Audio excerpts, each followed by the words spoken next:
Kevlar canoe weighs about half as much as a wooden or aluminum canoe, and it's virtually maintenance-free.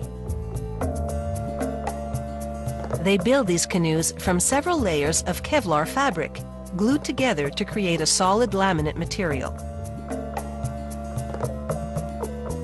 It all begins with a fiberglass mold of the canoe's hull. The first step is to spread resin over its interior. Once that's done, they spread a sheet of Kevlar over the resin and rub it against the mold to push out any air bubbles. Then they trim off the excess fabric. Using a squeegee, they force out any excess resin and stretch the fabric until it's taut. This step ensures the laminate will turn out strong and smooth. They repeat this entire process with a second layer of Kevlar. Then run a roller over everything to expel any excess resin and press the layers tightly together. Now for some structural components. Pieces of thin, high-density foam go along the bottom of the hull. Glue bonds them to each other and to the bottom of the hull. Using a machine called a hot box, they begin heating strips of foam to curve them. These curved pieces are called ribs. They reinforce the sides, adhering with resin.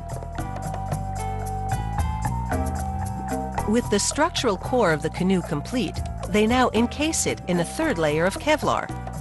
Once that's down, they prepare to bond everything together with vacuum pressure. They lay down a sheet of white fabric impregnated with a non-stick coating to prevent the vacuum bag from sticking to the surface. This mesh, called scrim, goes on next. It helps stimulate airflow during that vacuum process. Now they tape a plastic vacuum bag around the mold, sealing everything inside. Then they connect one end of a hose to the bag and the other end to a vacuum machine. The vacuum steadily draws out the air from within the bag, pulling the layers of Kevlar tightly together.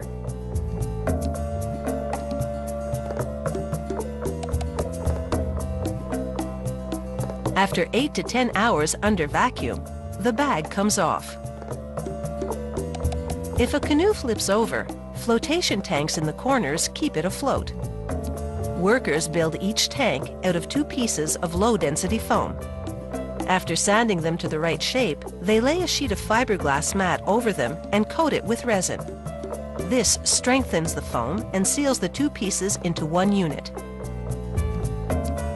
After the resin cures for an hour, they extract the canoe from the mold.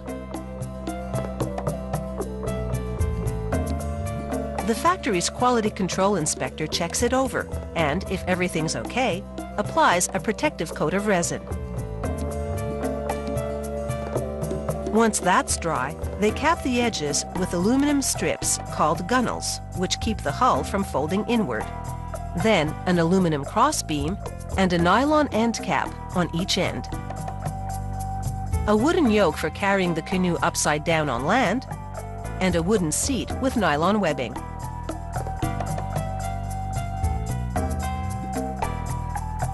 Workers rivet all these components to the gunnels, then rivet the gunnels securely to the Kevlar laminate.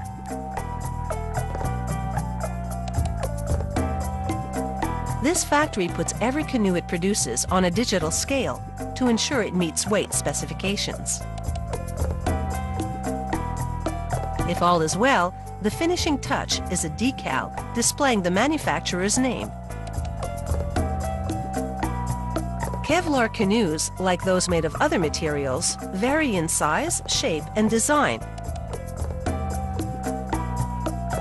A canoe intended for fishing or hunting, for example, is quite different than one designed for long expeditions, or for a 2-person racing team, or for a solo canoeist.